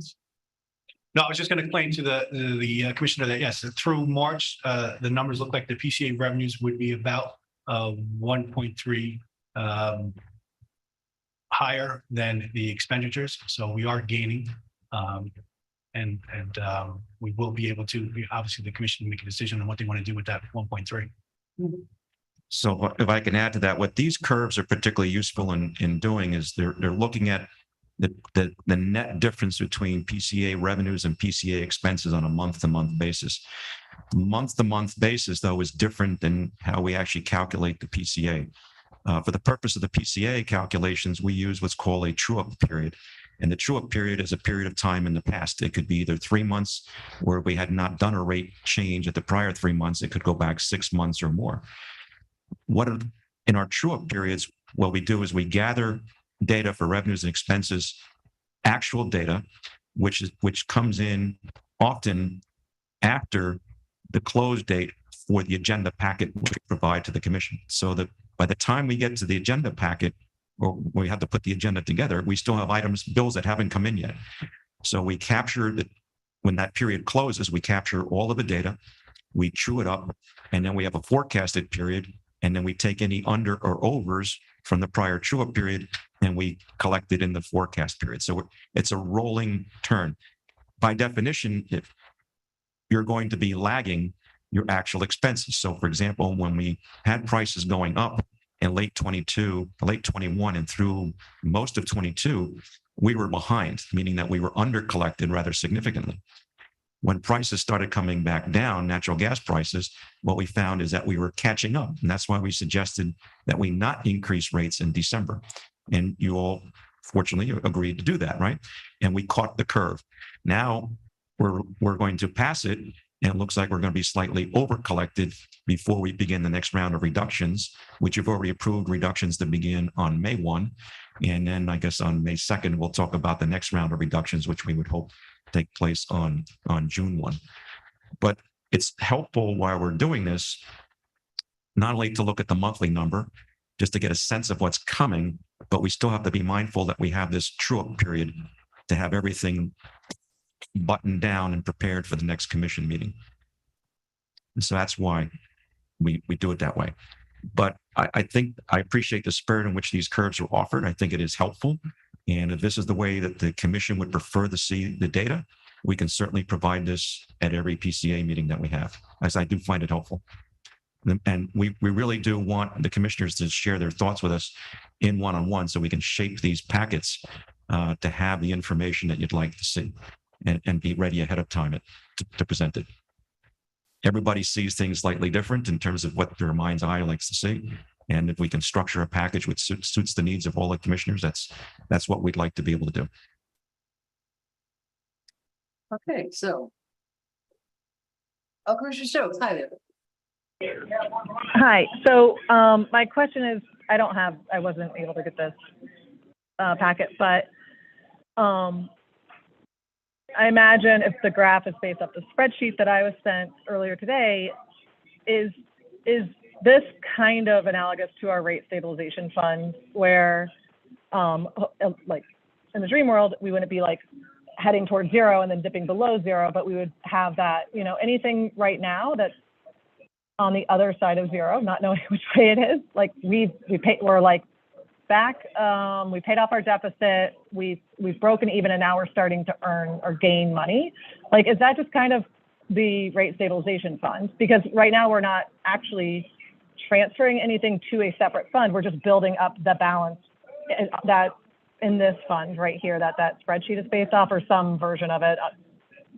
It's just really confusing. I'm really, really all for getting a separate fund so it's easier to talk about. Because right now it's just talking about spreadsheets and keeping track of things in spreadsheets. But any overage that we have right now, any cumulative overage that we have right now, I imagine would be the fund balance that we're saying is our rate stabilization fund until we actually form a real rate stabilization fund. Yes, that's correct. So if we're positive $1.3 million right now, once we take March into account, which March was on the spreadsheet I was sent today. So if we're positive $1.3 million right now, technically we kind of have $1.3 million in some version of a rate stabilization fund that we haven't formed yet. So when we're considering the PCA, we should be considering that. But I understand that there's like another, go ahead. Let me add a thought on that. I think the intent is true. So for example, if we were over collected by 1.3, let's assume for the moment that this was the end of the period and we were over collected by 1.3. The way the stabilization fund would work is you all would have to vote to move that 1.3 into the stabilization fund. Otherwise it would stay basically in the working cash account, if you will. So you'd have to specifically say move that to the stabilization fund, some portion of it or all of it. So you would come to us perhaps every month or every quarter and say, we've over collected, we've got this much, and we would say, okay, put that in the fund. That's the way I envision working. We have to work out the details with our finance director, Yannick, but that's my assumption is that that type of a process would take place. So that any time that we would move money into or out of the fund, it would be based on a decision by the city commission. That would be a policy matter. And we'll have a pretty good idea running as to where our balance is. Correct. And I think that's one of the benefits of doing the monthly tracking, not because we're going to adjust rates monthly, but the monthly tracking is a leading indicator, if you will, of where the PCA fund balance is headed at the next true up. It's a good advanced look. To some extent, the cumulative graph really helps with that, because what you see at the beginning of the curve before the whole gas price spike, the revenue curve and the expense curve track very closely. They're changing slow, probably because we were getting into, I don't know if we were getting into warmer climate, but or in a warmer part of the year, but they track closely. Right now, they have quite a different angle, and you can use that. I, in fact, tried doing that for March. You can use it to sort of predict where you're going to be a month out, because the cumulative curves are very smooth. And it gives you, it's not a very sophisticated way to predict, but it gives you a pretty good first shot at it. And you can see that right now we're deviating more and more. So I would predict in the next month, I don't know whether it's 2 million, I didn't try to work it out, but it's going to be bigger than this month's if we don't do anything different. So to that point, one of the things I would point out is that this data includes data for March, which is. That's why it came Friday, because that was the first that was available. Right. It takes a while for us to get the data in. So if we were doing a PCA adjustment, and certainly if we were submitting this as an item for the backup, we have to have the backup long before all the bills have actually come in. So the fact that we have it here tonight for discussion purposes, it's information obviously came in after the deadline for the packet. So, but it is a good leading indicator of what's going to happen. But again, we're rushing things to get you information as quickly as we can, recognizing we have the deadlines that were imposed on us for submittal to the packet. Are there any other questions or comments from the commission? Okay. I do. I'm wondering how, I know Mr. Liberty said in our one-on-one, but the way that when I look at the way we're presented the items for the PCA, we have items A, B, C, and D. And right now, item B, or like that, is kind of like, what does it say? Negative. I should have had my backup. What does it say in item B? Negative 281,000, which is how much, that's what we're saying, we're kind of ahead $280,000 as of February. And then that has to be calculated into this formula. But then once we transfer something out into a different fund, we kind of lose that number, right? Because we don't want to carry that over. We don't want to carry that over every single quarter, because then it messes with how we're doing our rates. So it's almost like, I'm just wondering if there's a way to kind of separate this out a little bit more. Right now we have 280,000.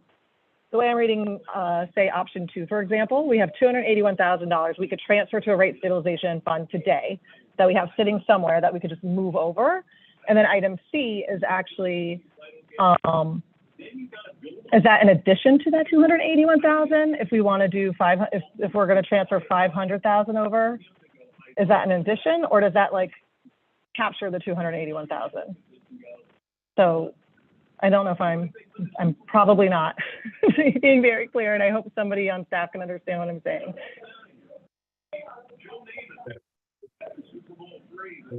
No, the 281 difference. So for that PCA, for this forward thinking 3 months, if you were to transfer it, and for your example is the option 2, where you would take 500,000 to a rate stabilization fund, it would take into account that 281,000, another, which would be added to make 500,000. So you need another, call it 300,000 that would come, or 200 and change that would come out of that month's PCA. And it would still allow you to lower the monthly bill by the $29. So instead of lowering the bill by the $34, which was option one, you could lower it by $29 in option two, take the 281 you already have and build a total fund of 500 by the end of this particular PCA projection.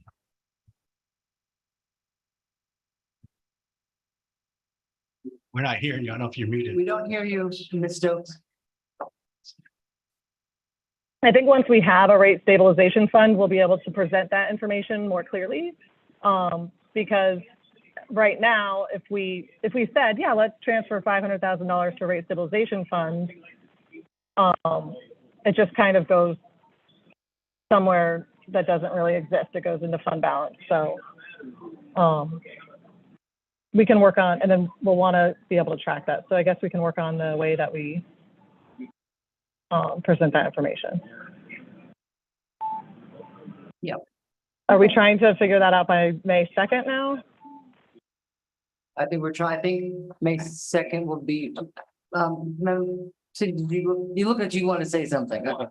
I was looking at the team. Oh. But if we say May 2nd, we will, after this meeting, what we will do, I suspect, would be taking into consideration the discussion here, crunching numbers and coming back with some type of plan before you to further discuss and decide if that's suitable to what you expect for a stabilization fund. Would that be different? So the numbers might be different for option 1, 2, or 3. Or would they be the same? No, that's the numbers will stay the same for option one. Because it's all in the past. It's all the same. Right. Okay. PCA. So we'll talk about that. We'll vote on that. Hopefully on May 2nd. The one. Yeah, I see. I recognize. We could update like the community here, the cumulative chart, and that'll change. We can show where we are total on total revenues and total expenses But I don't- to that date. But I don't think we'll have any new numbers from what we From May from what we 2nd. have no, now. you're right. No, we will not. Yeah. So yeah, nothing will change. It will be the exact. Okay. It could offer a potential solution with a combination of things. So for example, if we use the leading indicator that the monthly analysis gives us, the leading indicator is that we're at about 1.3 million. The number that was put together by the deadline for the staff report showed 281,000, right? So you could look at that and say, based on the leading indicator that says we're at 1.3 million, we would feel comfortable putting 281 into a stabilization fund. Right. That's a suggestion on how you might use a combination of leading indicator and the actual data that matches to bills in revenues and Right. expenses.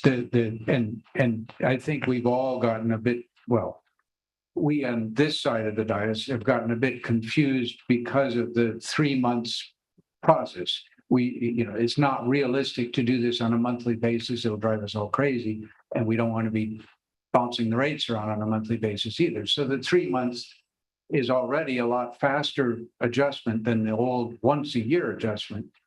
It reflects that natural gas prices were a lot noisier, so maybe we want to do it a little tighter, but it has that lag problem to it. Clearly, we know that we're not only 281 ahead, we're actually quite a bit better than that. But we can't reflect that in the 3 months numbers yet until the next 3 months numbers come. Is that moderately accurate That's correct. and confusing? No, we look at it, the way we look at it, we look at it every 2 weeks or every month. It can get confusing because the way that the PCA is designed, it's designed to be looked at. It's a forward thinking and a forward look to predict your expenses for the next quarter while trying to recoup your expenses for the last quarter. So, sometimes if you look at it a little too often, it'll get a little. To make your head spin. Yeah. Hopefully we'll be able to vote on this on May 2nd. And I think the other piece, which is just sort of philosophical, is in terms of how much to take, we clearly are doing well. We're at a point where more is coming in than expended. And we think that the expenses are going to be reasonably predictable. We don't have any reason to not believe that, other than the ones that Director Liberty alluded to, is that some of the underlying causes could come back. But for the short term, probably it's pretty predictable. The choice of how much to take our extra and put into the stabilization fund, which doesn't exist now, so we got to be doing the GoFundMe, basically, or GoFund us, versus how much to lower the customer rate. there's no single right answer. I mean, it could be anywhere between all in the rate stabilization or all in lowering the rates. Both have reasonable logic to it. Presumably we'll come to some medium position between. Well, isn't that what the three options that they gave us was this one, that one, one in the middle? And we have some history now. We've seen what the gas prices have done over the last 18 months. So there is value, to building a fund. So Right. we can soften the blow. So we're not raising rates by $30 Yeah, that was. at a clip. We have a stabilization fund and gas prices fluctuate. A stabilization fund would be like an accumulator tank. You kind of soften that. Exactly. Yeah, so we wouldn't have to do that. All right. Great, Oh, thank you. I see Ms. Stokes has her hand up. Yes, I think the way that we are handling this over the next couple months should be flexible in the kind of information that we look at and the things that we consider. We're in a very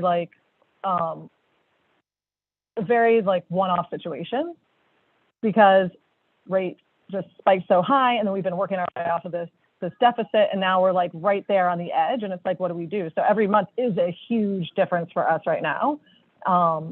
Once things smooth out and we have our rate stabilization fund, that lag, it should not have a big impact on us, but it does right now. So I would like to consider the March's data when we come back in May. Second, because we have it now. I'm not saying that we need to do this all the time in the future, but if you look at the way that the PCA is laid out for us, we look at all of the past through February. But when we predict the future, we start in April, May, June. So there's a month missing.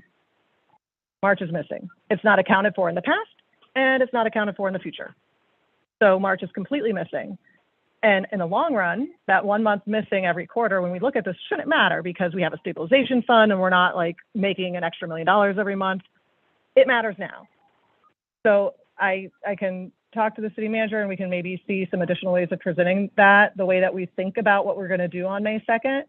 But I'm not suggesting it's a long-term solution. I'm just suggesting we're in a very particular position right now. So I think we should take that into account. Thank you. If I can, I just want to clarify so that the public is confused. March is not included in the analysis because the bills are not here, but March would be caught in the next true up period. But we don't omit that month completely, right? It's just not caught in the current true up because we don't get the data in time for the meeting. As the 3 month bar moves ahead, it gets caught in the next true up period with actual bills. So it's not forgotten. It is eventually caught up. Okay. And that will happen every quarter that we have a presentation. Below would be 1 month that we don't have the data for. That's caught in the next true up. It rolls forward. Thank you. Okay, I see no more questions. I see no more hands. It's 7:45. We've had a lively discussion. I think it's time to go home. Well, I thought we agreed that we would. Let's get some. I thought that we'd agreed that we would look at the solar phase 3. No, we didn't talk about that at all. You mentioned the PCA rate stabilization, the update. Well, I checked them when I listed them off. I wrote them down. Oh, you missed them. I think the solar phase 3 one is worth at least looking at. It's a pretty big deal. Did you have any luck with some of those graphs? I didn't. Yes, great. Well,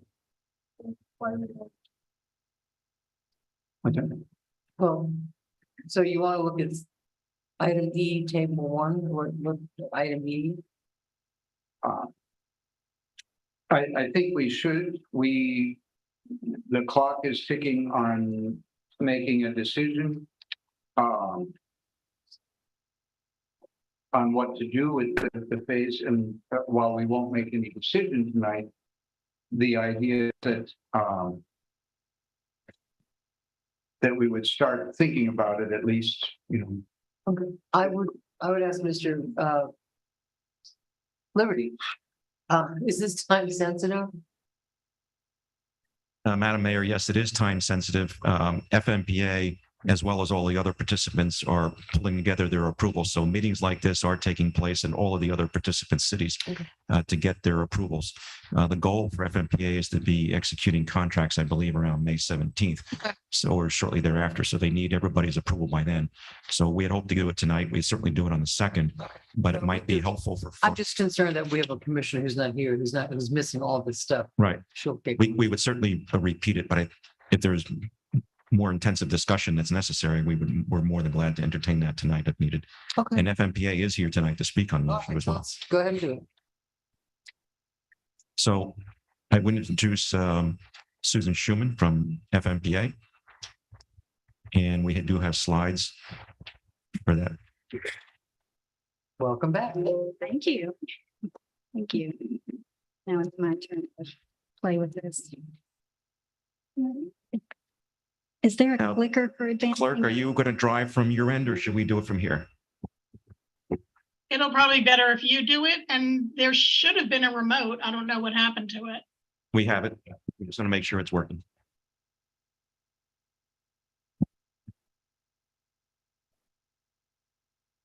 Working.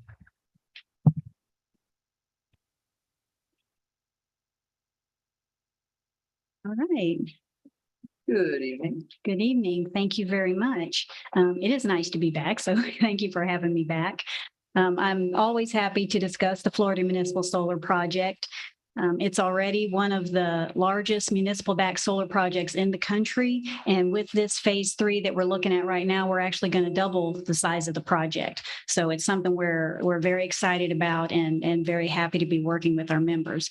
And I will say that Ed Liberty has been involved with this project since its inception, since the very beginning. A very vocal advocate and proponent of this and very influential among the other membership in generating interest in it and moving the projects forward. So we do thank Ed for that. So I was here last year and I just introduced phase 3 for the first time. We had just gone through the RFP, the request for proposals. We had narrowed it down. We were looking at the top 3 at that time, the short list. We very quickly narrowed it down to 2, and now we're here tonight and we're talking about the approval. So it's been a bumpy road, but here we are. So what I'm going to do is just walk through each of these components tonight. I'm not going to take a whole lot of time on them. A lot of it's very self-explanatory, but just kind of let you know the status of where we are and what's expected of the membership and what FMPA is going to approve at their May 18th meeting. So there has been a lot of activity in the solar project. Phase 1 is already online with 2 sites, and that's totaling 150 megawatts. Those 2 sites have been online since 2020. There was a third phase 1 facility, the Point Set site, and we did just terminate that contract in December. The developer was unable to build on the site, and there were a multitude of issues with that. So we did terminate that contract with that developer a couple of months ago. And did we get a refund? There was a termination payment, and Lake Worth Beach did get their pro rata share of that termination payment. So, and do we know how much that was? We do, but I'm not sure exactly what number I can share on that. And it was not necessarily a refund because our investment in the project up to that point was really just our time and effort. We did not invest any capital. And that's the same with all of these FMPA municipal solar projects. We don't have to invest anything up front. We simply pay for the power with a production guarantee. that's correct. Yeah, there was a termination payment associated with the PPA itself. And when they didn't meet their end of the deal, there was a payment. And I will add that we did credit the dollars, the check that we received into the PCA fund. Okay, great. So it's helping the PCA. So like Lake Worth Beach, there were several other members who are part of that Point Set. So what we've done is we've redirected the megawatts from that Point Set facility into a phase 3 facility. The timing was just fortunate that we were already working on phase 3 and can just kind of move everybody over. It worked out very well. There's also two phase two sites coming online, one at the end of this year. And Ed did mention the Rice Creek facility. They've already broken ground on it. And there has been a delay in the celebration. It'll be May 18th instead of the 11th. We'll be doing it. So you'll receive some information on that soon. But that'll be coming online at the end of this year. And then the second phase two facility coming online at the end of 2024. And Lake Worth Beach does have interest in that second facility as well. And then again, with the phase three, we're going to double the size, and those will be coming online at the end of 25 and 26. So with the development of phase three, there are going to be 20 municipal electric utilities, and they're listed here participating in the Florida Municipal Solar Project in its entirety. And it's a total of 8 sites and 600 megawatts. So it is a pretty significant project. So we are happy to be supporting and facilitating our members. And one of the main reasons why our members are so enthusiastic about this project is because it's the most cost-effective way to bring solar to the customers. We know our customers want solar, and this is one way to get it into the mix in the most cost-effective way available. So these are the phase three participants that Lake Worth Beach, should you approve, will be participating with.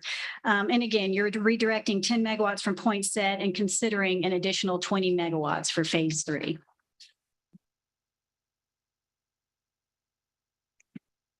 And altogether, Lake Worth Beach is scheduled, and Ed mentioned earlier some of the megawatts we have coming in phase two, but 56.5 megawatts altogether by 2025 in the entire Florida Municipal Solar Project. Again, the first share is 13 megawatts at the end of this year, another 13 at the end of next year, and 30 additional coming on in 2025 with phase three. Origis Energy is the project developer. We are working with them on phase two as well, so there's some familiarity there with them. The PPA price is less than $45 a megawatt hour. The actual pricing is confidential, and Origis has allowed us to use this less than 45 as a publicly stated number. It's a 20-year term, and it's flat pricing throughout the term of the PPA. That means what you pay on day one of the project, 20 years later, you're paying that same flat price. And that's something that our members were insistent on. We could have had the escalated rate, but they did choose to go with the flat rate for, obvious reasons. Duke and FPL interconnected facilities, that'll accommodate all of our members and make sure everybody can get the energy to them, and 4 facilities that will be coming online at the end of 25 and 26. One little question, could you go back one? Sure. What's nominal A and G added? Okay, that's FMPA's, what's A and G? Accounting and general, something like that. Yeah, I think we have finance people in the room. It's a minor adder. It would be less than $1 per megawatt hour. It's just for us to get the billing and get the accounting and get all of that. So, yeah, it's not. I have a quick question too. The last time we talked about this, Mr. Liberty, I thought we had a rate that was increasing, but did that change, or was that always flat? And I'm thinking of something else. No, the Ed Liberty Directive Utility, I'll clarify it. So the escalating price was under consideration, although FMPA, correct me if I'm wrong, was able to negotiate a flat price, which the board and the executive committee of FMPA both agreed was a better deal to take the flat price than the escalating price. That's correct. Yes. Yes. And some of the confusion may be in the phase 2 project that is escalating 2% per year. It has a starting rate and then it does escalate 2% per year. But the members this time determined that they'd rather have the flat. It was more valuable to them.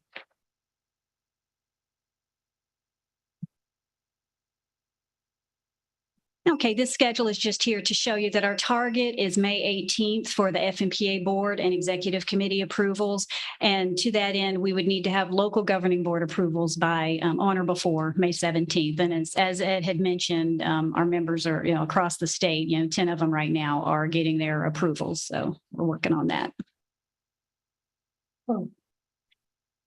The PPA structure itself is nearly identical to what we're doing in phase 1 and phase 2. So it's very familiar to all of the participants, to FMPA and to the developers. FMPA would enter into the PPA with Origis Energy on behalf of the phase 3 project participants. And then FMPA would enter into power sales contracts with each individual participant. So that's where Lake Worth Beach and FMPA would enter into that power sales contract together. And that just enables the member to participate in the project that we form as a result of this. Susan, if we could go back a step, because I know that that's a little confusing slide. I want to clarify. So on the left side, you see that there would be a power purchase agreement with the ARP. That's basically the all-inclusive portion of FMPA, where those members rely on FMPA to do everything for them. We're on the right side, which is on the project side. We're using the a la carte process, if you will, right?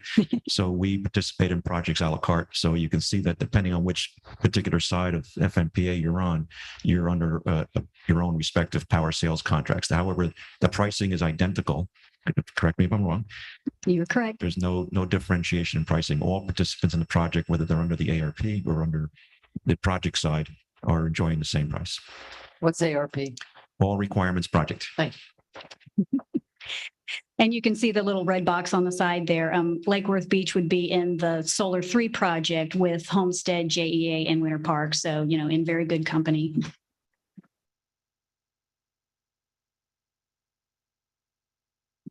Okay, so once all of the local governing board approvals are received, the FMPA board on May 18th is going to approve the PPAs between FMPA and Origis and the power sales contract between FMPA and the individual participants and the resolution to form the project. So, now the boring but necessary part. I'm going to go at a high level over the what all of these documents are and what it is the board is going to be approving. The PPA has very similar terms to our phase 2, and that also is between FMPA and Origis. This would be also, it's a 20-year term, a term extension would be allowable subject to mutual agreement, and that would be negotiated towards the end of the 20-year term. Duke and FPL interconnects, COD of 2025 or 26, again, depending on which facility. Production guarantees by the developer. Network upgrades, we don't expect there would be any network upgrade costs. However, if there are, those costs aren't included in the PPA, but it would be funded by the project up front and then refunded by Duke or FPL throughout the project. So that would be refunded. And then the energy price, again, at less than $45 a megawatt hour. The board will also approve the power sales contract between FMPA and each participant, and that includes the power entitlement share, the percentage of Lake Worth Beach's participation, the term of agreement, which is essentially just the term of the PPA. Costs, there's a step up and an exit provision. If a participant defaults or decides they don't want to be in the project anymore, they're still obligated for all of the costs until or unless we're able to redirect the energy to some other member who's interested in it. And that's just to protect all of the members. So, somebody's not left standing with all of the costs. So, and then a Solar 3 project committee would be created, and that consists of one representative from each Solar 3 participant. Again, very similar structure to phase 1 and phase 2. They determine the direction of the projects. And FMPA's board resolution is very straightforward and very simple. It designates the project. It establishes the entitlement percentage share.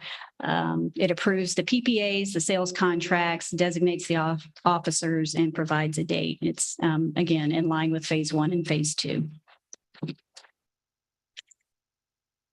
So also very similar to phase 1 and phase 2, Lake Worth Beach would enter into an energy exchange agreement with FMPA's all requirement project. And what this would do is it would allow Lake Worth Beach to participate in a facility that's coming online earliest in phase 3. So it also allows you to avoid the transmission wheeling charges. So you would get your energy sooner and you would avoid these additional costs that you would have as a result of that.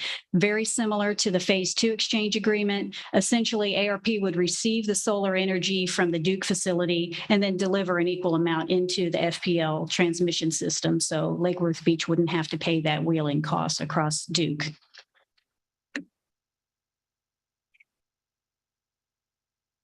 And finally, once the project is approved by all of the participants and by FMPA, a committee would be developed for governance. Ed has been an extremely active participant, as I mentioned earlier, in the solar committees, but also at the FMPA Board of Directors. So he makes sure that Lake Worth Beach has a voice in all of these projects and the direction of where they go. The process is very familiar. I don't think there are going to be any surprises or anything unusual showing up as a part of this project and the governance. So that's the update on it. And if you have any questions, I'll be happy to entertain them. Jacob is here also, and Ed is very well versed. So I recognize Mr. McCoy. Oh, thank you. Thank you for the presentation. Thank you for our involvement. Thank you to Director Liberty and our staff that's been working on it. We passed a resolution, as you probably know, we passed a resolution in the last few months, some carbon goals for our electric utility. And this obviously is a significant step toward getting to those, and it's a good thing. I think for our residents, something that's worth highlighting is we've all been watching the discussions of the PCA, rate stabilization, and gas prices going all over the place, and unclear what they'll do over the next 20 years. This says that we would get a significant chunk of power, flat rate. We know exactly what that rate is going to be for 20 years out. Yes, sir. That's pretty remarkable. You can't do that with a fossil fuel source because there's too many variables that you have no control over. Cool. So I didn't give you much time. You didn't find any errors. I hope you adjusted the factors. thank you, Ed. So one of the questions for me thinking about this is, how do we decide? And I think it's one that Director Liberty has been thinking about and talking with FMPA. How does one decide how much to sign on for? And well, one simple view of it is renewable energy doesn't put fossil fuels into the air. Not too much, the more the merrier. However, as Director Liberty has looked into, when you look at our load and you look at time of year and all those things, it is conceivable that there would be times where you have more juice coming off the solar than you've got places for. And we all know in the electric world that electric's not like water. You don't have storage tanks, at least not until battery stuff gets a lot cheaper. Or they do what one of my colleagues is working on with a reservoir out in Idaho, where you pump it from one to the other and then run the turbo going back. That doesn't work so well in Florida. Not much slope here. So one of the things that I worked on some this morning was trying to figure out some of the economics. If we were to go higher than 30, hold on, sit down. But we could. I mean, there's nothing sacred about 30. We could go to a higher value. And the question is, what does that look like as you look at the surplus and as you look at various aspects of that? And one of them that came to mind as I was looking at some of the numbers, obviously there's a cost to prove. The more you buy, the more you pay. Nobody's doing this for free. But the more we buy from this project, from phase 3, the less we buy from OUC. And OUC is not here to defend themselves, so we're going with you. But what do you do with that excess? Obviously, the less OUC natural gas that we buy, that has a benefit to us economically. It also has a benefit to us in terms of carbon emissions, so that's good. What do we do with that surplus? And a question is it conceivable that we could, if we have surplus, that we could sell it back into the market? So one of my questions is, and I guess that's to both, is that an option? Does it look like it's an option?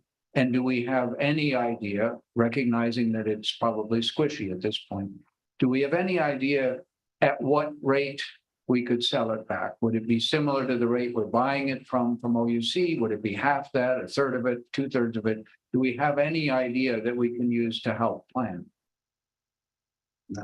open it to anybody. Oh, there we go. See, we got all sorts of. Bringing the big guns here.